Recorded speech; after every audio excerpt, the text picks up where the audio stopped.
morning everybody. So welcome to Moon Technologies. Today I would like to give a presentation on CCNA called as Cisco Certified Network Associate.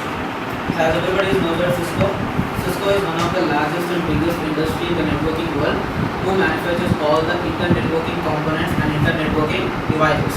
So they are mainly in the business for developing the hardware part which is related to routers as well as switches. Okay, so here in CCNA the most thing we need to learn about is called as a WAN administration. CCNA is all about WAN technologies and WAN administration, where you are going to work with the hardware routers as well as hardware switches. Okay, so Cisco Certified Network Associate is a certification is provided by the Cisco company here. We talk about the certifications. These Cisco certifications are globally respected in the IT organization, and this is a very respectable certification throughout the world. International certification here. And in Cisco, we have a different levels of certifications are there. One is called as entry level, associate level, professional level, as well as what expert level. After that, one more, the latest one is architect level, where you cannot find this slide here. Okay. So the first level of certification is called as CCENT, called as Cisco Certified Entry Network Technician. Okay, if you want to start your career in the WAN administration side, okay, the compulsory you need to go with the CCENT.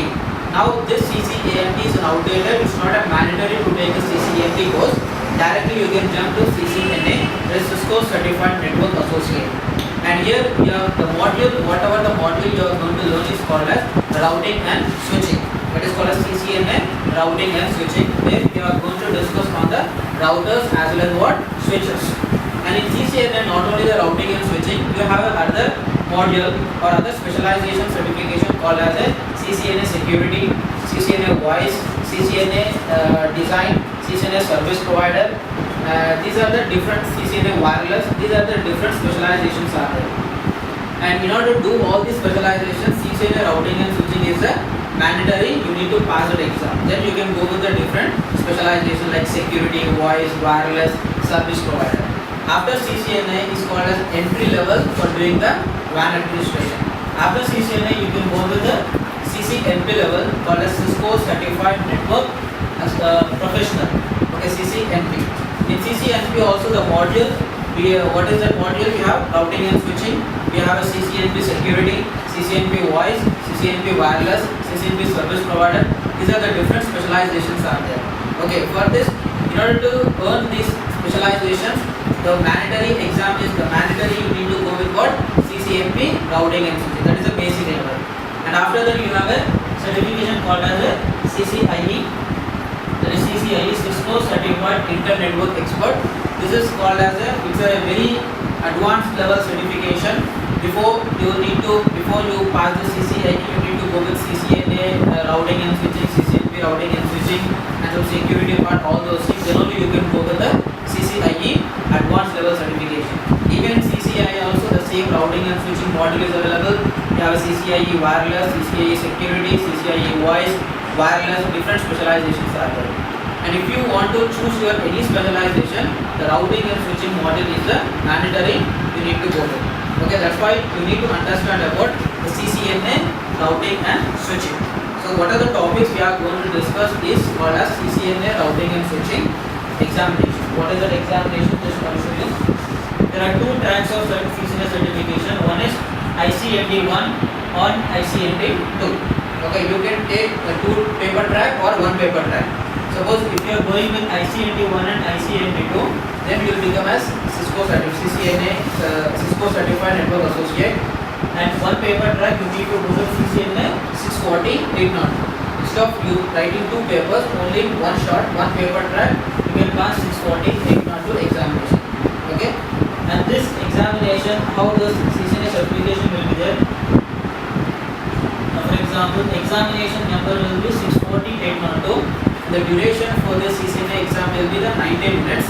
Okay, and the number of questions will be 150 to 60 questions, depending upon how you are booking the slot on that particular day. Some persons may get 50 questions, other person may get 55, some other person may get 60 questions. You cannot say that exactly you will get only 50 questions and only 60 questions, only 55. It will be between 50 to 60 questions. And passing mark will be 825 by 1000, means 82.5% you need to score. That is a minimum passing mark. So at least 83 is the passing mark here. Like the best score is considered as a 90 plus. 90 to 95 is the best score in the CCNA. And 825 you score 826 or 827, it's just like a just pass. Okay. And available languages English. And examinations questions. What type of questions will be covered in CCNA? CCNA will be all like, it's not like totally theoretical. Okay, like 20 to 25% will be on the theoretical base, and remaining 80% of the questions will be covered on the practicals. So here, if you perfect with the practicals, then only you can pass this exam here. So this kind of what type of questions, like multiple choice, single answer, multiple choice, multiple answer, drag and drop, simulations and scenario based. These are called as what? It's based upon the practicals. Okay, it's not like only the theoretical part. So when you do all the practicals what we are discussing, then only you can pass this exam. And these are the reference books.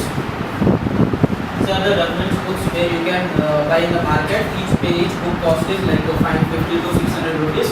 This is all prescribed from the Cisco organization.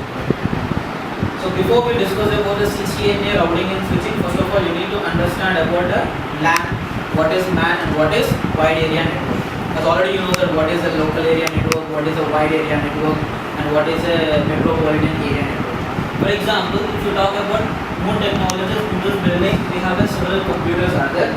Now in these several computers I want to connect, this is a NIC card for each and every system, and also I require what? A hub or a switch. This is a physical connectivity, and for each and every device I need an IP address. Okay, Internet Protocol address. Okay, this is IP address is a mandatory for each and every system on the network for sharing the data, for sharing the resources and everything. After assigning an IP address for each and every computer, okay, all your computers are in a same network. Okay, like 192.168.1.1, 192.168.1.2, 1.3, as well as what? 1.4. Now this is considered as what? One network. It is available in the LAN. Logically, these computers are in a single network. Okay, when logically these computers are in a network, you don't require any kind of routers. Okay, this is a simple LAN setup. But when we talk about the two different networks, now in the same network, the data packets will be communicating with each other here because they are in the same networks. When we talk about the different network scenarios, for example, now here all the four computers are connected to the switch, and here also four computers are connected to the switch. Do you have any communication or physical connection from this switch to this switch? No. Okay, these are called as the two different networks. Two different networks. But if, for example, suppose I am making a physical connection from one switch to another switch, these two different networks I am connecting with the help of one device called as what? A router. Okay. Now in this building, okay, I am having how many networks are there now? Two different networks are connected with the help of what? Routers. Okay. So when we are establishing a communication between these two networks with the help of physical hardware router, then we will able to communicate with the two different networks here. That's why router is a device for connecting two or more different logical networks. Why we are calling it the logical networks? IP address comes under logical address here. So these logical like 192.1.1, and here you can see 192.1.2.1. So both are in same network or different network? They are in different networks. So router makes a enabling communication between two or more different networks here. So in the CCNA, we will be discussing upon what? On these kind of equipments like routers. And also in the router, these routers are manufactured by which organization? Cisco. Not only the Cisco, we have a different vendors are there in the market like D-Link routers, Juniper routers, Multicom, D-Link, lot of different routers are available. But here, why we are learning about Cisco here? 99% of the IT companies are connected with the Cisco equipment here. So that's why compulsory you need to have a Cisco certification. So this is about your introduction part to the CCNA certification as well as routers. Thank you for this session.